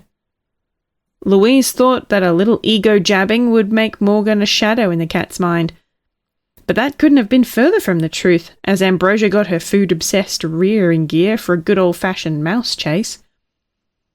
Morgan led Ambrosia throughout the living room as if dragging her by a string. Onto dressers, over tables, across the couch, and onto the curtains. Morgan skillfully dodged each of the cat's advances, waving the cherry she had skewered with her sword to keep the cat's attention. By the time Ambrosia was on the curtains, Morgan was already halfway across the living room's glowing box. With each miss, Ambrosia grew more agitated and more klutzy as a result. Louise could tell just how used Ambrosia was to things going her way. Louise clambered onto a clawed dresser for a better vantage point. The fear for her daughter's safety began to wane as she came to realize Ambrosia was still 1,000 years too young to catch a mother of 5 rambunctious children. Pitting that kind of energy against a mere cat was almost unfair.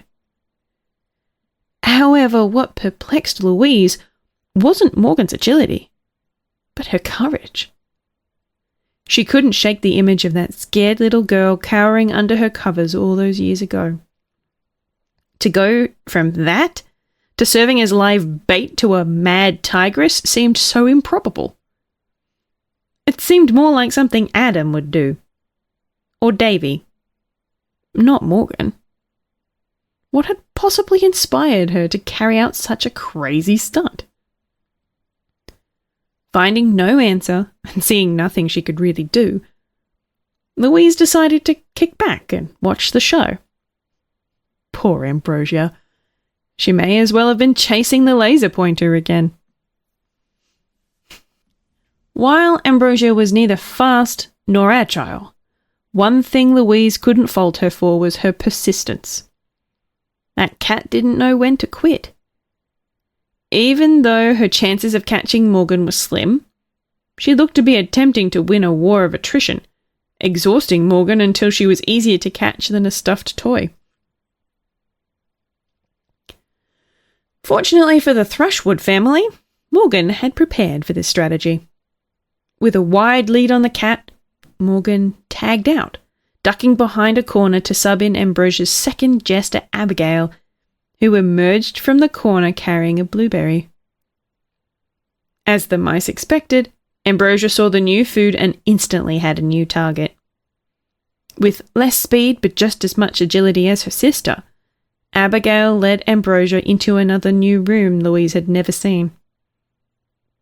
As Louise peeked her head in to see how her younger daughter was faring, she noticed that Abigail had intentionally led Ambrosia right in front of a bicycle. And the cat was getting on. Louise gasped. If this cat knew how to ride a bicycle, Abby was toast. Louise darted inside quickly to intervene. Perhaps she could pop one of the tires with her teeth before Ambrosia could get her momentum going. These thoughts were derailed as her eldest daughter gave her tail a little tug, stopping her cold. She angled Louise's head towards the floor, and Louise began to understand. This bicycle was stationary. It lacked the means to move. Regardless, the cat put the pedal to the metal as she gave chase, and Abby ran in front of her. The bike couldn't move a millimeter, yet clever little Abby was still running in place in front of it, creating the illusion of a chase. Louise had to suppress her laughter at the sight. While it was funny to see Ambrosia working up a sweat for what could have been the first time in her life, it was funnier knowing she thought all that peddling was getting her somewhere. Morgan herself was too winded to speak, but as she caught her breath, she got to experience a little mother-daughter bonding. While hiding behind one dumbbell, the two got to watch another. The Thrushwoods knew it was only a matter of time before Ambrosia caught on to their trick. That's why they decided to stay one step ahead of her. While Ambrosia was burning through her sugar rush on the stationary bike, her third jester made his way onto her back and settled in right behind her neck. All it took was a simple "Yah!" and Ambrosia's new career as a bucking bronco was set into motion. With Ambrosia's energy depleted from all the chasing and pedaling, Adam was remarkably difficult for her to throw off. The more she tried, the more tired she became, and the more easily Adam could hold on. He led her into yet another room, and Louise had enough experience with toilets to piece together which room it was. While her son kept the cat busy, Louise managed to have a little chat with her eldest daughter about what was going on. It turned out that Morgan was the one that had opened the window to distract Ambrosia with the pie. It was part of their big plan to take Ambrosia down. Louise asked her daughter what possibly drove her to such lunacy, and Morgan pointed right at her mother's face. Morgan had seen everything. The competition, the banishment, the trip across the pool. It was all so inspiring to her. Louise had shown her just how outdated the old Thrushwood way of living was. She had blazed a path towards a new Thrushwood way, a dangerous way, but one they could follow if they worked together as a family. And the first rule, all naughty cats were to be put in their place. Morgan offered her mother the family sword and asked if she was interested to serve Ambrosia some humble pie. Louise smiled and took the sword in agreement. Poor Ambrosia was becoming skin and bones with all this exercise. She could use a slice or two. With Louise fully on board, Operation Lion Tamer was a go. As Adam kept Ambrosia occupied, the other three family members moved into a different room to set up their trap. Once it was ready, they baited Ambrosia into the room using a few of the small fruits Morgan had collected from the pantry back when Ambrosia was playing gatekeeper by the pool. Adam dismounted the cat and disappeared from view while her focus was on the fruit. Then, the game was on. The Thrushwoods had scattered a wide assortment of empty cans they had scavenged from the kitchen garbage can. With each mouse holding a fruit, they would lure Ambrosia near them and then disappear inside one of the cans. As one would slip out of view, a new mouse would take their place with a new fruit. Thanks to Ambrosia's short-sightedness, she would immediately change targets and focus on them, and the cycle would repeat. The mice endlessly disappeared and reappeared with their fruits, drawing in the cat's attention. And Ambrosia couldn't help but fall for it every single time. With her stamina already drained from the family's previous tricks, it didn't take long before Ambrosia's legs turned wobbly. Sweat was dripping down her face and off her tongue. She would have been hard-pressed to catch a piece of cheese if it was a few steps away from her. With Ambrosia in this state, the Thrushwoods decided to up the pressure. The family moved the cans closer, such that many were in Ambrosia's line of sight at once. She was now faced with multiple targets running every which way, and her watchful eyes were catching them all, even if her paws couldn't. As her movements began to slow to nothing, she couldn't even muster the strength to react as Abigail started taking artistic liberties with her backside. Ambrosia had checked out. Their mission was a success. Louise cheered in celebration. Meanwhile, Morgan took a deep breath. She knew what it was time for, even though a big part of her was screaming not to do it. Louise could tell what Morgan was thinking and put her hand on Morgan's shoulder. They both knew it had to be done, and with a nod of approval from her mother, Morgan returned to the mouse hole to bring out her kids. While it would normally be unthinkable to bring her children within a country mile of Ambrosia, the cat in its current state was about as harmless as a bag of marshmallows. Moreover, Morgan wanted to be certain that her children would grow up without the crippling phobia Morgan had as a child.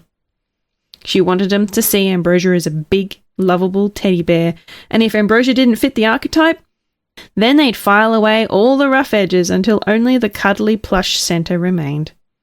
Handing Elizabeth a grape and setting her loose to play keep-away, Morgan put Sophia on her shoulders and formally introduced her to their new neighbour. Sophia grabbed the cat's big fluffy tail in excitement. She didn't really know what a cat was, but anything this fluffy was begging to have a ribbon placed on it. If only she had one that was big enough. With Ambrosia's legs wobbling like a rickety chair, it was only a matter of time before her butt hit the carpet. Her energy completely sapped, Ambrosia had basically become a doll. She couldn't move, she couldn't think, and she definitely couldn't catch any mice. The Thrushwoods could do whatever they wanted with her.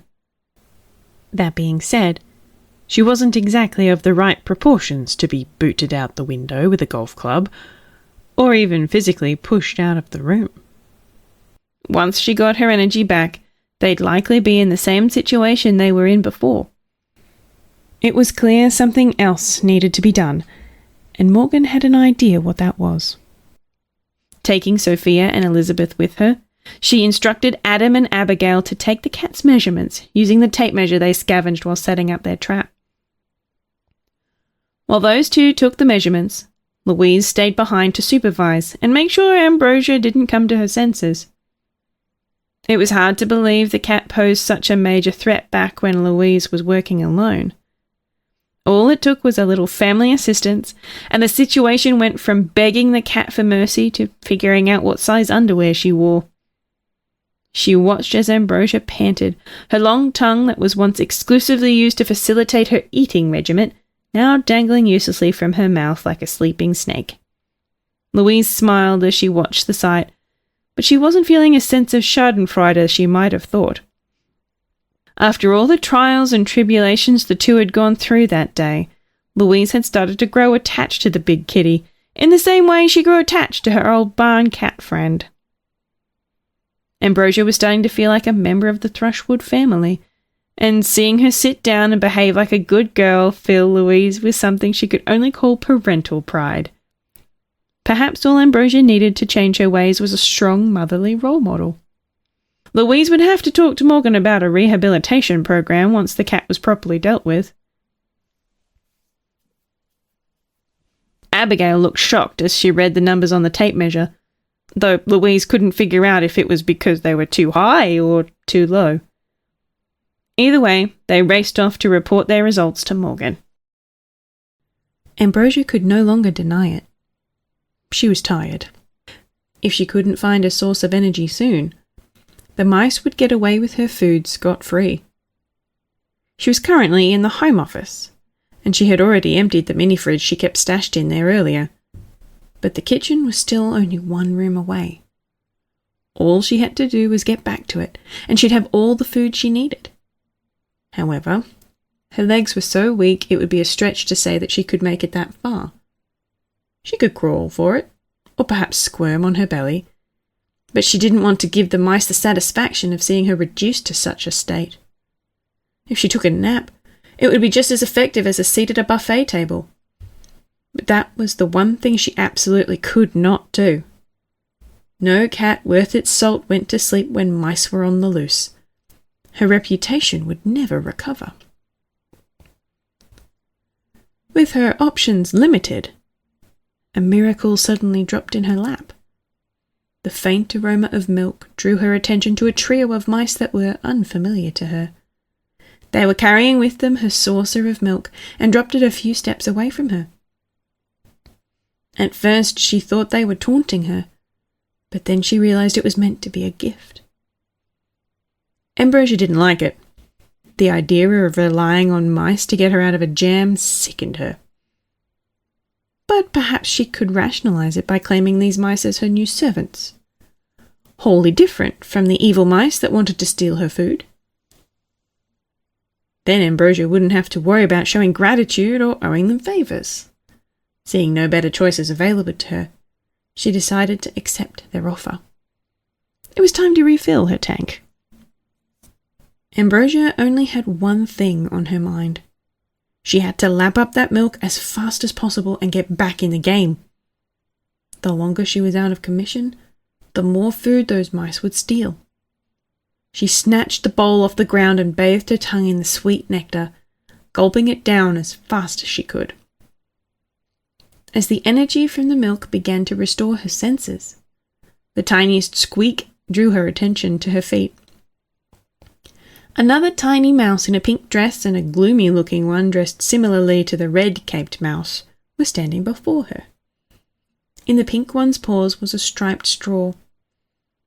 At first Ambrosia thought they wanted her milk and tried to pull it close to her face, but the pink mouse insisted it was a present, claiming that slurping the milk down in one gulp will only give the cat hiccups and an upset stomach. She proposed the cat make use of the straw to drink at a steady pace and still feel good afterwards. The gloomy one silently nodded in agreement.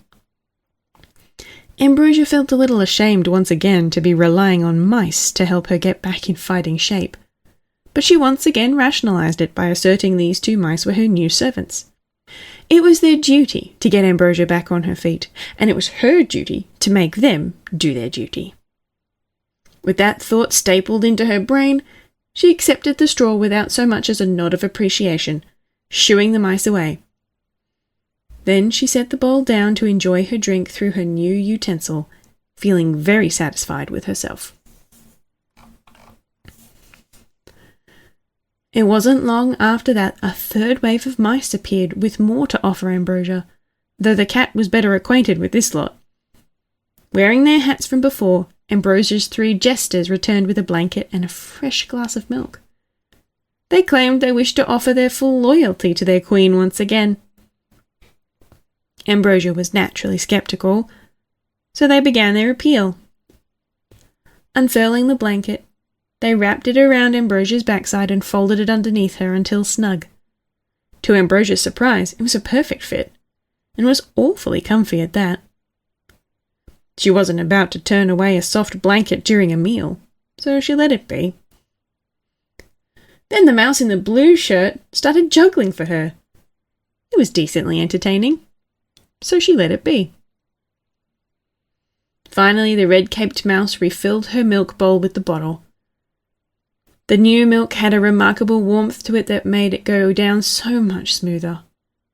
It started to make her eyes feel heavy, but the taste was too good to resist. So she let that be as well. She thought for a second the room was getting darker, but disregarded it as her level of comfort playing tricks with her eyes. As her mind began to take on a thick fog, she suddenly had a hard time remembering what she was doing or why she was drinking the milk, but she was too comfortable to care much. She decided to just enjoy the juggling performance and keep drinking. She was certain the answer would come back to her eventually. Louise watched from the kitchen, the apprehension plain as day on her face. Had they finally exhausted her enough that this could work? Was the blanket comfy enough? The milk warm enough? The lights dim enough?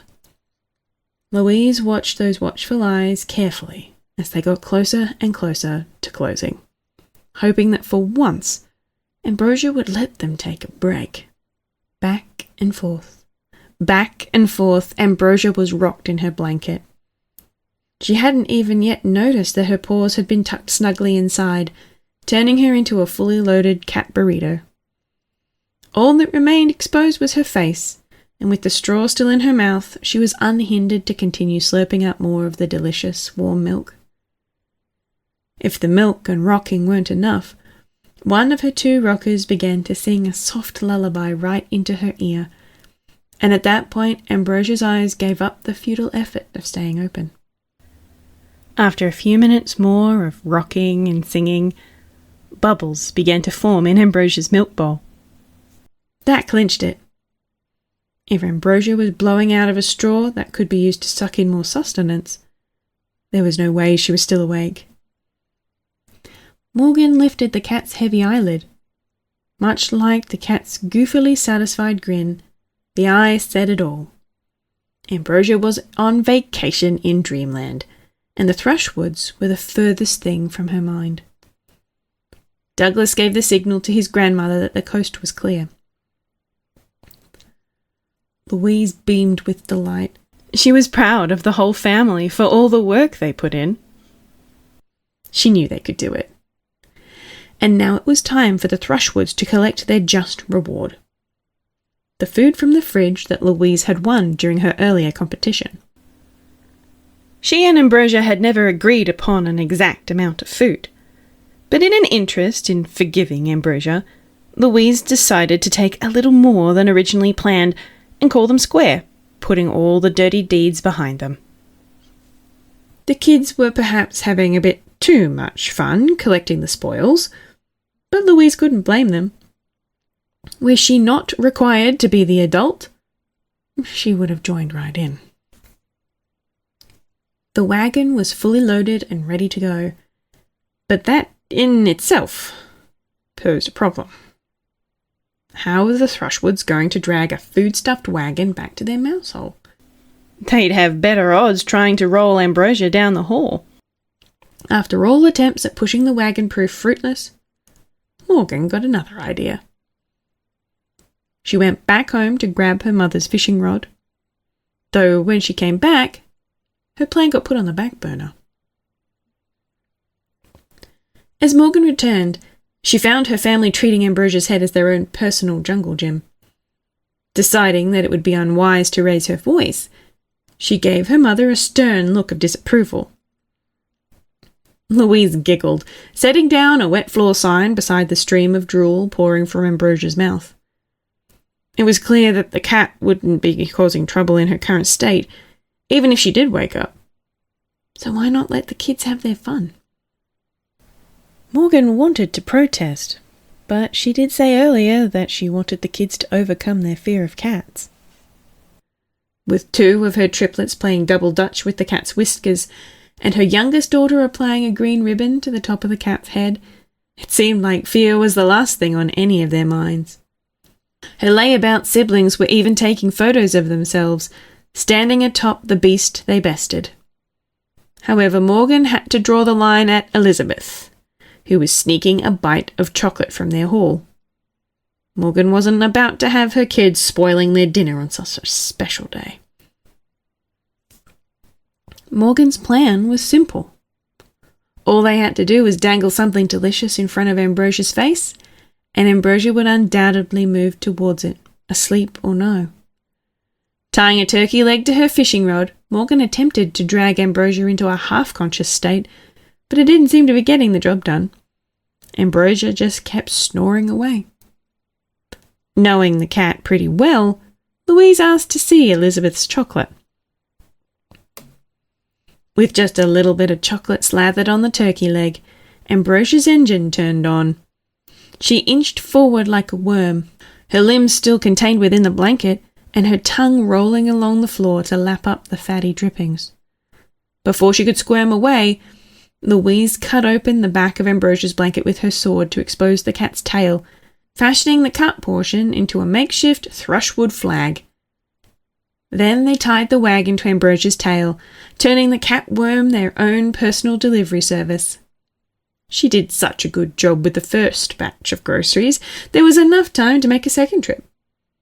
Sophia was having fun just riding in the wagon, growing to like Ambrosia more and more. Elizabeth was rather salty, though. Her mother didn't seem to care about the cat spoiling its dinner. The Thrushwoods were just about done dropping off the last pieces of food into their mouse hole.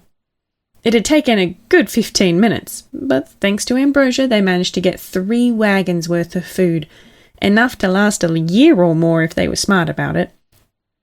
All they had left was some candied celery and a single raspberry. Louise chose to handle the raspberry while the others took the celery. As they brought in the long green stalk, one of the candies got detached from the frosting as it bumped against the lip of the hole. Sophia was quick to notice. Her mother and grandmother had taught her the value of saving every scrap of food, and she wasn't about to let a piece of candy go to waste. She bounded up to catch the candy and bring it inside, dropping her plush toy in the process. Louise, still carrying the raspberry, spotted the fallen toy and paused. She couldn't just stand by and let Sophia's fallen toy go forgotten. Unfortunately for Louise, a certain four-legged foodie was rising from her milk-induced slumber, having finished off the chocolate turkey in her sleep. Her eyes opened to the sight of her candied celery disappearing into a hole that was too small for her to enter, along with a familiar green-caped mouse, once again holding a piece of her fruit. Her senses restored from a good long nap, Ambrosia was steamed hotter than a piece of broccoli.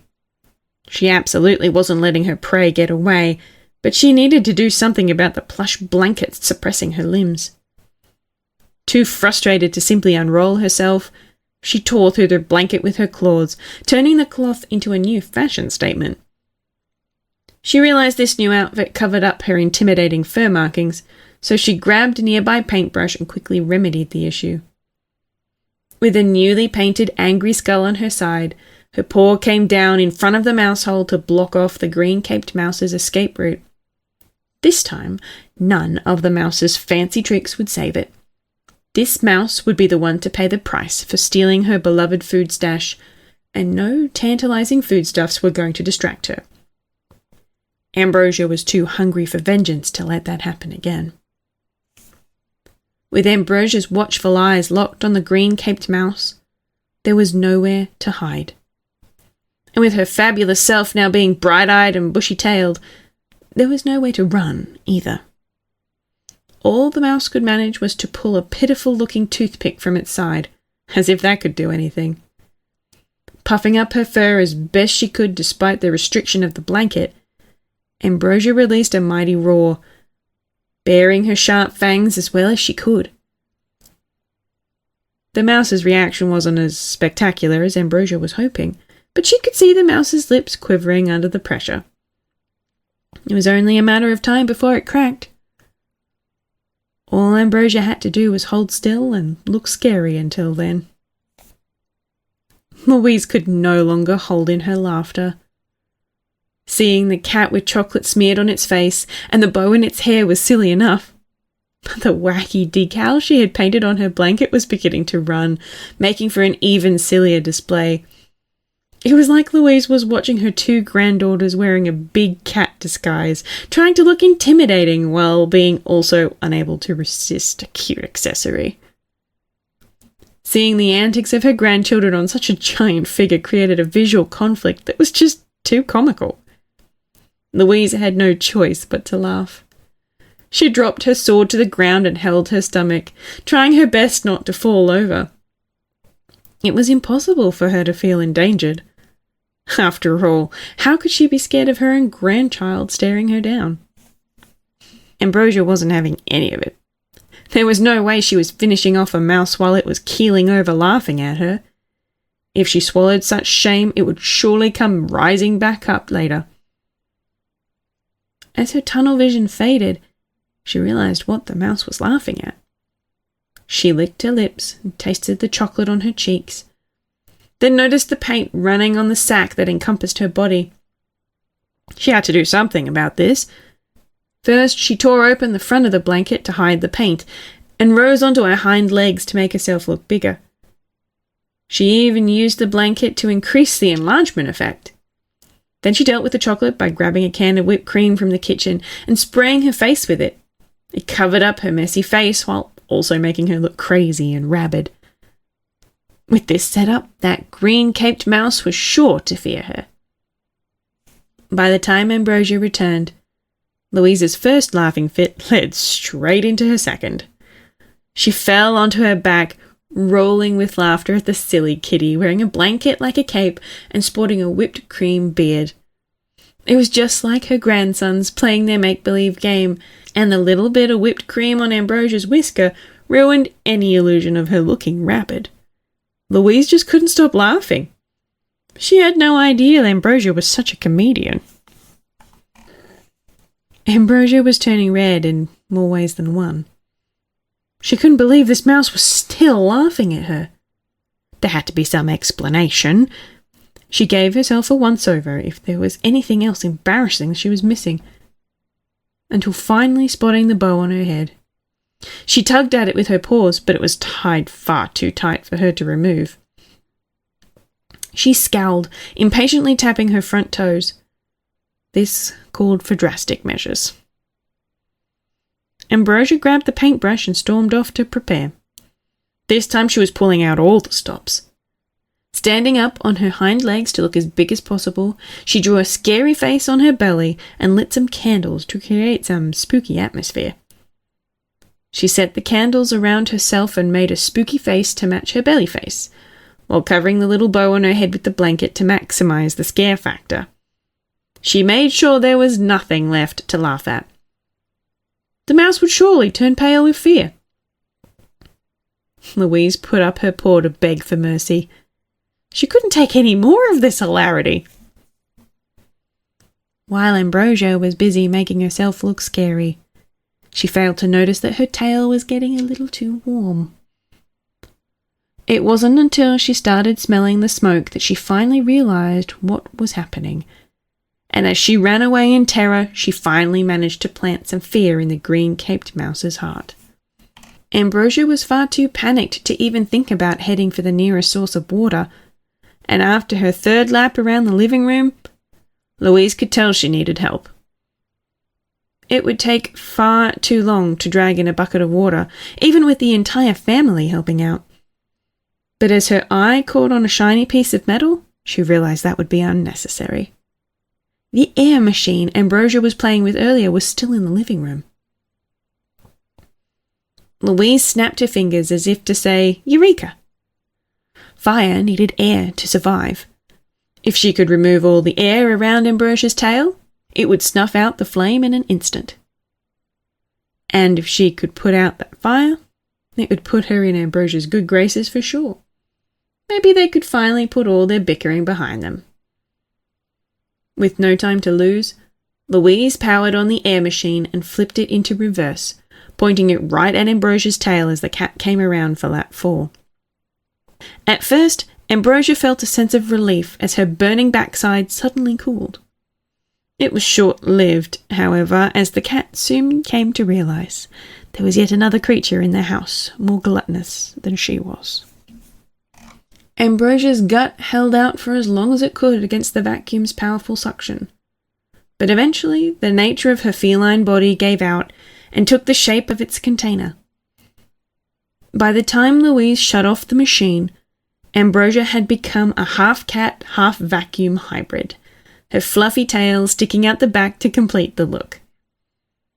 She was naturally riled up about her condition, and Louise found it a bit risky to let her out right away, but she promised to set Ambrosia free once the cat calmed down.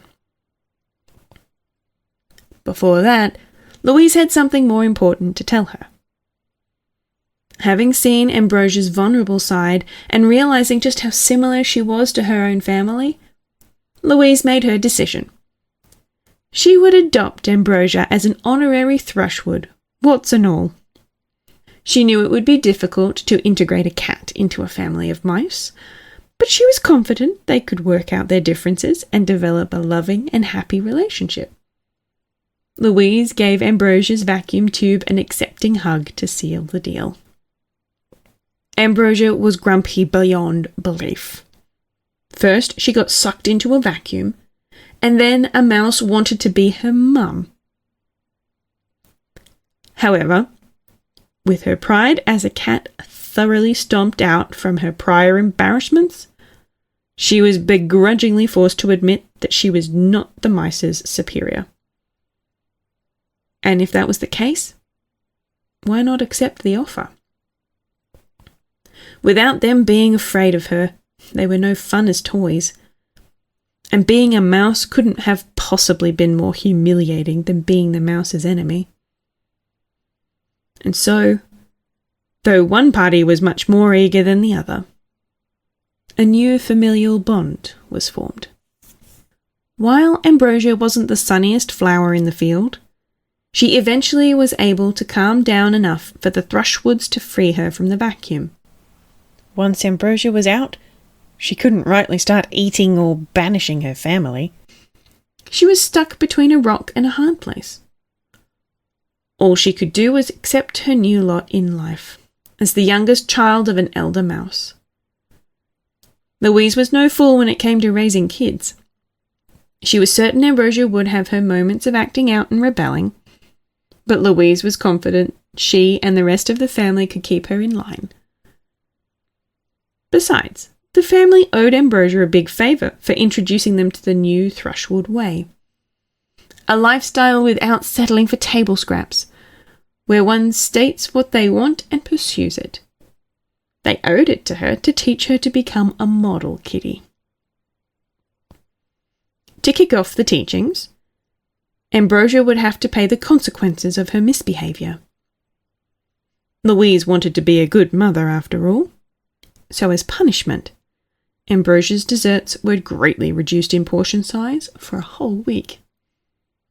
The cat's grumpiness got her a great deal of teasing from her siblings, but luckily she was able to take it without embarrassing herself further. For being such a good sport, Louise promised her she was free to tease her siblings as much as she wanted, provided she didn't become a bully again. It was anyone's guess what the fate of the Thrushwoods would be after Ambrosia's adoption. Would Ambrosia stay tame and civil? Would the family stay happy and well fed? Would a new threat come to jeopardize them all? Only time would tell. All there was to do now for the Thrushwoods was revel in their victory. They had finally obtained the cuisine Louise had always dreamt of. Thanks for listening.